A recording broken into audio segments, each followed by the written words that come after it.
Good morning, it's Lisa with Lisa Heal Yourself, and today we are going to talk about the 4 ways that you can overcome food sensitivities. So I teach people how to heal themselves from chronic illness and how to take their health into their own hands and become their own healer. So if that's something that you're interested in, hit the subscribe button for more videos. I first want to talk about what food sensitivities are from a different perspective than you're used to, because I know that you're looking at it on a very physical level. So I'm going to start there, and then we're going to move into the ways, the actual ways that you can reverse your food sensitivities. So from a biological level, food processing, digesting your food, is basically you are taking nutrients into your body, and your body has to take it through a system of all kinds of cellular processes that is getting ready to decide whether we need to mount an attack against this or whether this is friendly.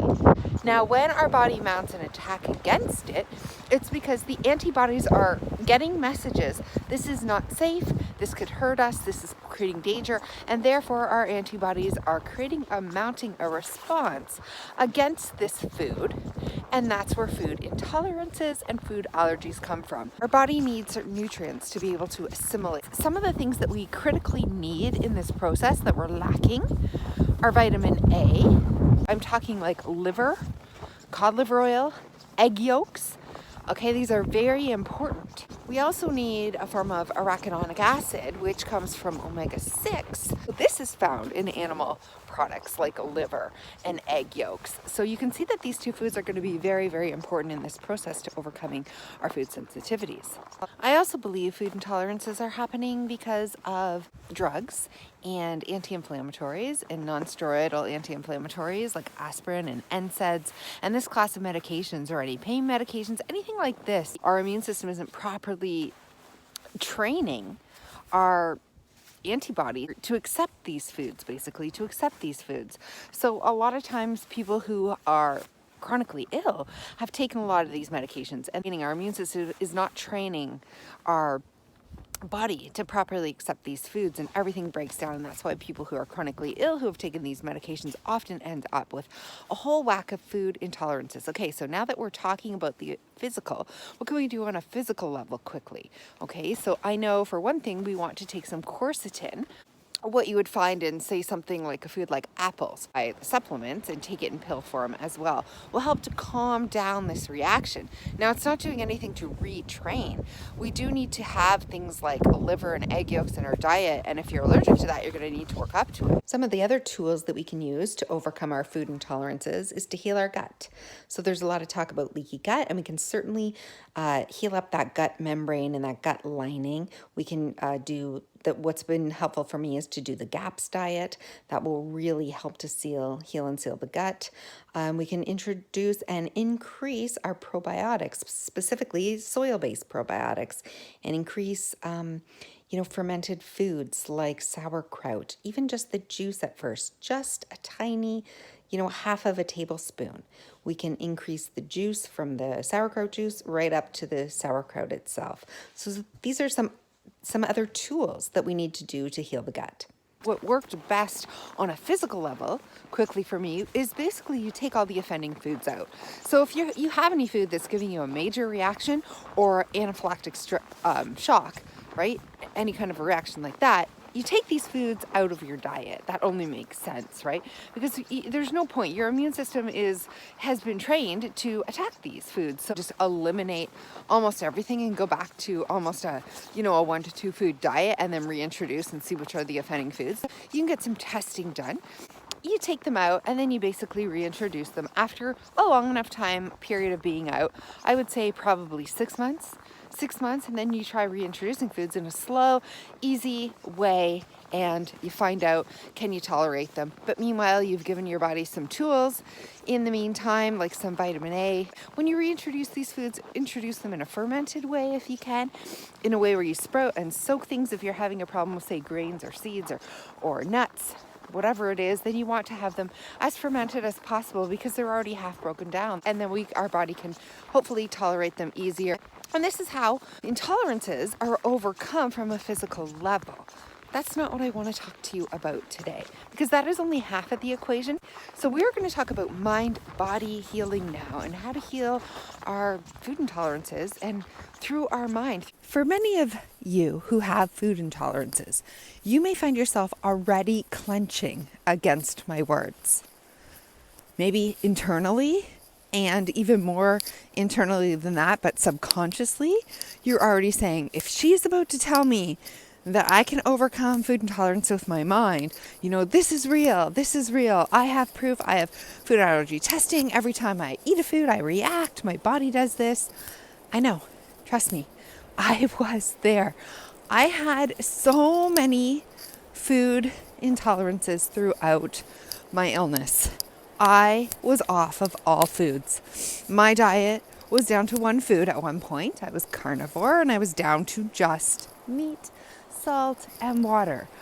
I have done every food, so I understand that histamine intolerance is real. I understand, that your reactions, even your anaphylactic reactions, are real. I understand that your pain and the headaches and the migraines and the throat swelling and the tongue tingling and the sweats and the reactions against food are real. I understand that it's scary, and I understand that it's heartbreaking, and I understand that it closes your world in and that food fear grows. Because I was there, and I've tried every diet. I've done everything. I've done all the testing. Right? I've done all the food sensitivity testing. I've had all the testing to rebalance my gut, to heal leaky gut, the gut permeability. Now, I'm not saying all this isn't real and your reactions aren't real, and the histamine intolerance, right, isn't real. I'm not saying that the mast cells aren't reacting, that you don't have mast cell intolerance. I am not saying any of this, okay? Because these are very real biological functions that are happening in your body, and they're causing real physical symptoms in your body. So let's just get that straight right away. This is real. This is happening. It happened to me, and I understand for those of you that it's happening to, that it may be hard to make the leap, that it's happening and it can be overcome with mind-body practices. And yet that's what I'm about to tell you. For you to feel a physical sensation or symptom is coming from your mind. These things are happening from your autonomic nervous system, and they're happening in quick succession to keep you safe and out of danger. Every time you have a thought, a feeling, anytime there's any hint of something that could put you into the kind of suffering and danger that you're already feeling, your autonomic nervous system responds quickly, accurately, and swiftly to protect you against the harm and the danger that it senses. It's an overreaction of your central nervous system, and you go to eat a food, and that food makes you react, and now within a blink of a switch being turned on, all the symptoms come rushing in, okay? You might have pain, you might have swelling, have stomach upset, you might have cramping, you might have bloating, you might have swelling, your tongue might be tingling, you might feel like you can't breathe, okay? There's all of these symptoms coming, and some are short and fast, and some are long and lingering, like pain and migraine headaches, and they last for days, or they set in even the mystery, which is 2 or 3 days after you eat that particular food. Okay, but when you've been experiencing something for a long time and it's chronic, you are worn out, you're tired, you're exhausted, and you really will do anything and go to any desperate measure to heal yourself. You start to become afraid of everything. And I know this is true because I was afraid of everything. I was afraid to eat. I was afraid to go to a restaurant. If I did go to a restaurant, I would pack my own food and stick it in my purse and bring it out on the table when the waitress wasn't looking so I could join the rest. When I would go to buffets, I would not eat. And I would look around and convince that everybody else was eating poison. I would go to my mother-in-law's house, who would cook a beautiful Thanksgiving dinner, and I would see all these beautiful vegetables and meat, and I would be paralyzed with fear to touch any of it, because what if it had a drop of something that I couldn't eat in it? What if it wasn't organic? What if it wasn't cleaned properly? What if it, by God, had some sugar in it? What if it had a drop of gluten? What if, you know what I mean? And on and on and on. And I was paralyzed. So I would basically bring my own lettuce, bring my own pre-cooked meat, put it in the freezer or in the fridge, bring my olive oil and put lettuce, meat, and olive oil on the table and fill up my plate as much as I could so that I could look like I was participating in this family meal. And I was paranoid about that because maybe that was a couple too many foods, more than I could normally tolerate. And oh my gosh, what if there's histamines in the meat because it's been left in the fridge for a few hours at this point now. So you can see how crazy making this gets, right? This is crazy making. And it's not your fault. It's real. It's definitely real. It's crazy and it's not your fault. So all three of those things are true. When you're mentally afraid of something, the reaction will come. It will come because you've already made up your mind that it will come. Therefore, it will come. Okay, so I was deathly afraid of nightshades. I never thought I would put them back in my diet. I held so tight to the stories. I'm now eating chili and bananas and avocados and nuts and seeds and high histamine foods and, tuna out of a can, and nothing is happening. And in fact, I feel good. I feel happy. Here we go. Let's do the steps. Step number 1.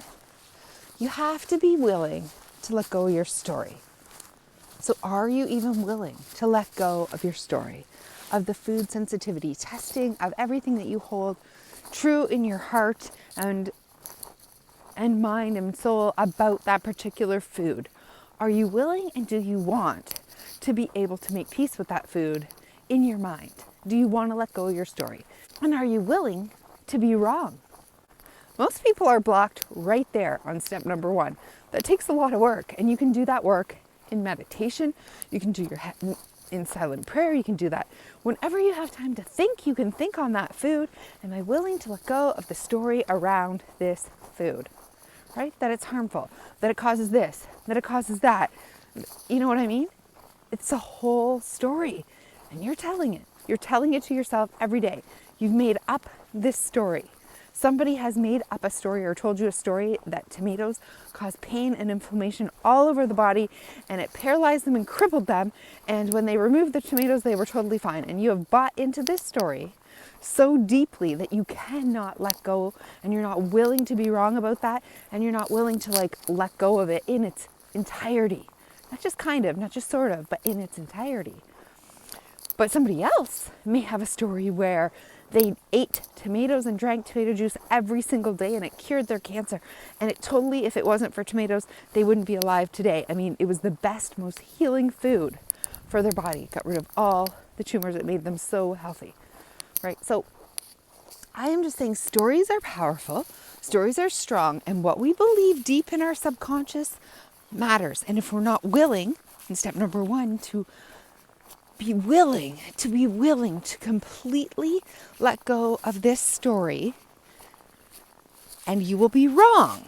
It makes yourself wrong. If your theory was wrong, if what you believed was wrong, if all of these things are wrong, it can bring up feelings of failure and sadness and that nobody will like you and you're somehow stupid, or all of these feelings will rise, and people aren't willing to deal with the feelings that come along with letting go of a story that they're tightly holding on to.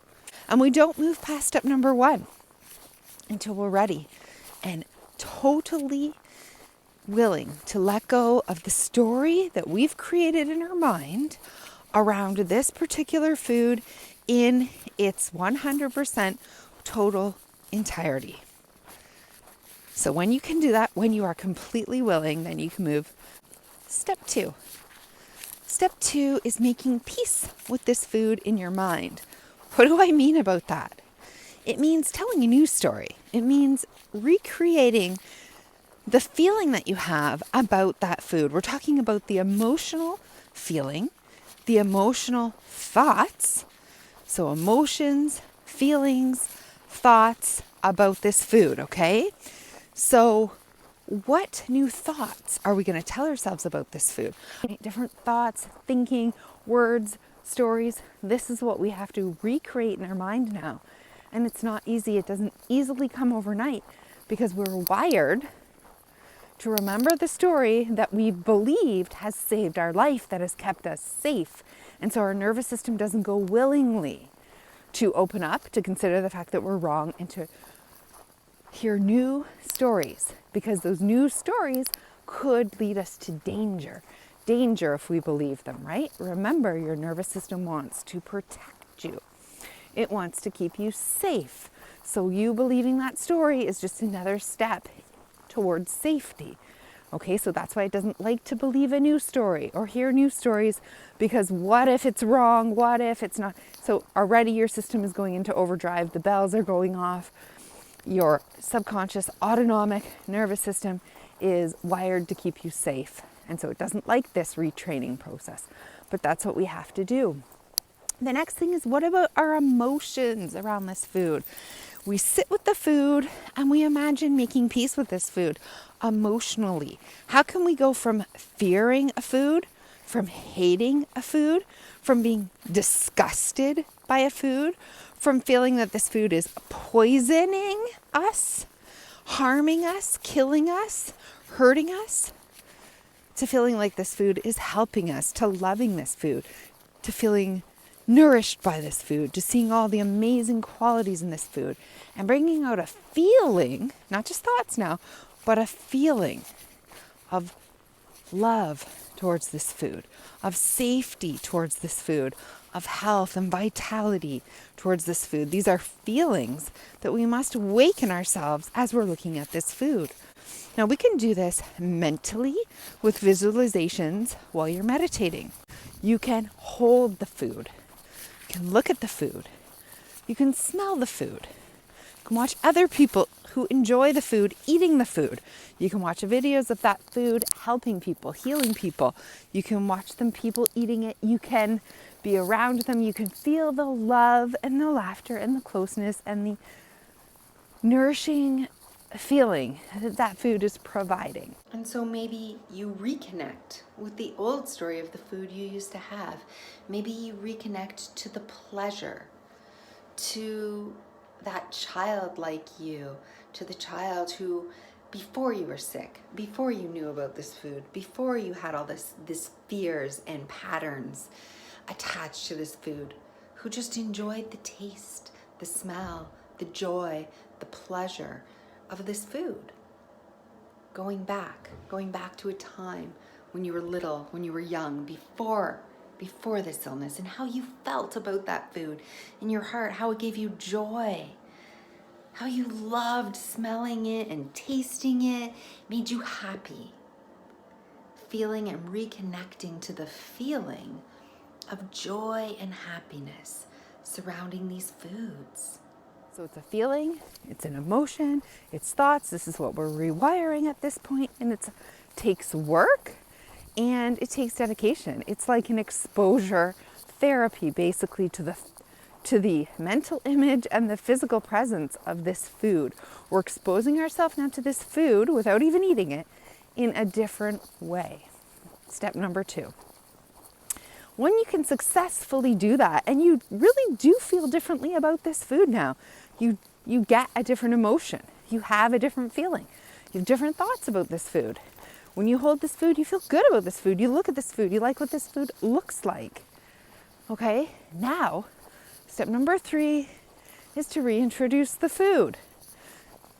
So we take small bits of the food, and whatever meal we're eating, we add a small amount of the food to it, and we eat this food with presence, love, gratitude, with that new feeling, We surround ourselves with our favorite things while we eat it, our favorite people. Maybe we watch a favorite TV show.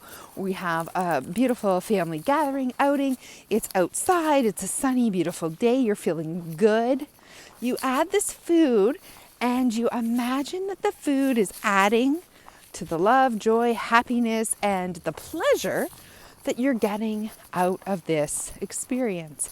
You also imagine the benefits of this food and yourself being healed and helped by this food. Now, I know this sounds crazy, but if you've done the work properly in step 1 and 2, by the time you get to step 3, and it's only a little bit, everything will be fine. You will not react to the food. If you do react to the food, it's not because, yeah, I was right, I was wrong. See what I mean? I have to never eat this food again. It's responding and it's overreacting and it's sending out chemical signals all over your body that danger, danger, red light signals are going everywhere. And your mind is saying, see, I'm such an idiot. I knew this wasn't true. This food is bad. And you start to repeat that messaging. You start to repeat that storytelling. If you're very quick, if any tiny sensation that arises after you eat the food and you're very quick to be triggered by that and to tell yourself your old story, to go into your old feelings, your old emotions about the food, your old stories, your old scripts in your mind about the food, and hold on to that story even stronger, then that means you didn't do enough of the work in step 1 and 2. You did the work, but you didn't believe the work. If you truly believe the work and you feel a little sensation, you'll tell yourself, that sensation has nothing to do with the food. That's just my body, that's just my nervous system overreacting, sending out a signal, and I'm going to tell my nervous system now, this food is fine, you don't need to react anymore, I'm totally okay, I can eat this food, and all is well. After like the 3 or 4 or 5th time that you've eaten it, you eat a normal portion. By the 5th time when you're eating a normal portion, you tell yourself, I am now no longer triggered by this food. I can eat it anytime I want. And that is step 4.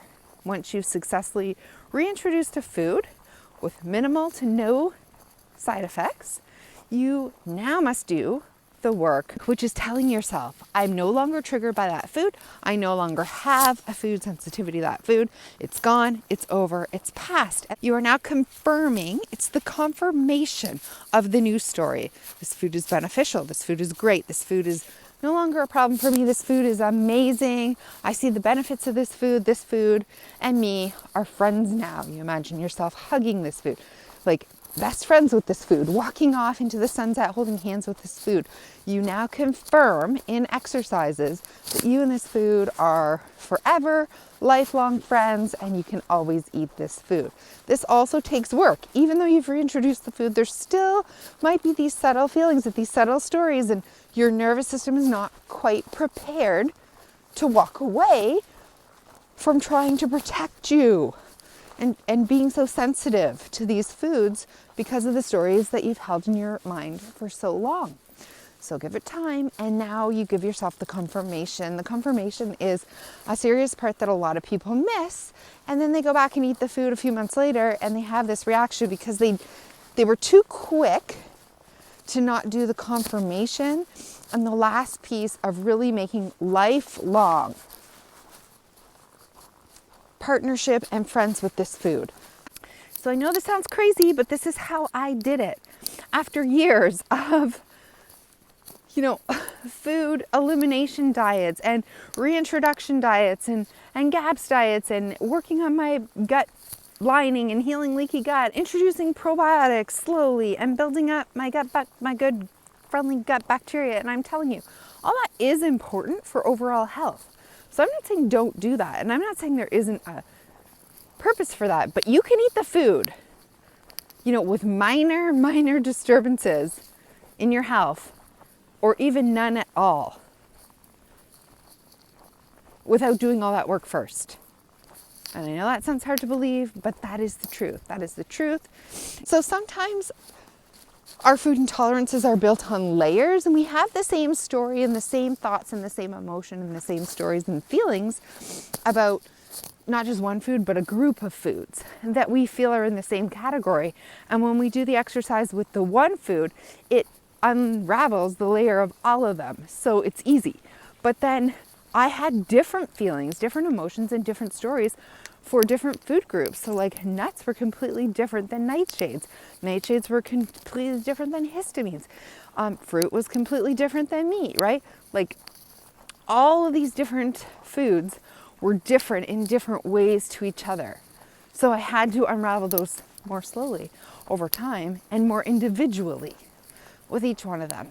So I'm not completely all the way through because I have some big, huge mental barriers about dairy, specifically casein, because it is the highest. Casein, egg whites, specifically. Actually, gluten is not at all, which is funny, not high on my food sensitivity test, but I just have such a hate on for gluten anyway, because I just feel it's such a bad food all around that I probably won't eat it just out of the sheer fact that I dislike it so much and all the GMOs and the spraying and everything that goes into it. And my plan going forward, and I know I can completely overcome them because look, I've been down to one food and now I'm eating hundreds of foods with no problem. So I know that I can overcome these last ones. And even I would like to overcome gluten and be able to eat a slice of regular pizza. And then I would never choose to eat that, but I would like to just do it once to prove to myself that I can do it and nothing bad will happen and make peace with that. And then you can choose not to eat certain foods because you really just don't like part of the story about them and you think that they're bad foods and they're not good for your health. You can choose to hang on to that story for whatever food you want. But you can also be free of those stories for any food that you want. I have such a story around casein, such a story around this. And so I know for me, the route through this, and I will do this, is through buffalo milk, because on my food sensitivity test, it was the lowest. It was the absolute lowest. It was even lower than, it was almost a safe food. So I know that psychologically, I am already more friendly with buffalo milk, right? Psychologically, I already feel a less of a resistance to this food already, which is a food, so I will start there. And I'll probably soon, it's snowing, as you can see here, and everything's shut down because of COVID. So I can't make it into the city, which is about an hour and a half away, where they have this organic, raw, yogurt and cheese, which is made from buffalo and all the different things that I would want to start with. So probably won't happen for a while, but I know that I will start with probably the yogurt and the cheese and then move to the milk, and I'll, have it slowly, and I'll do the exact process that I did with everything else.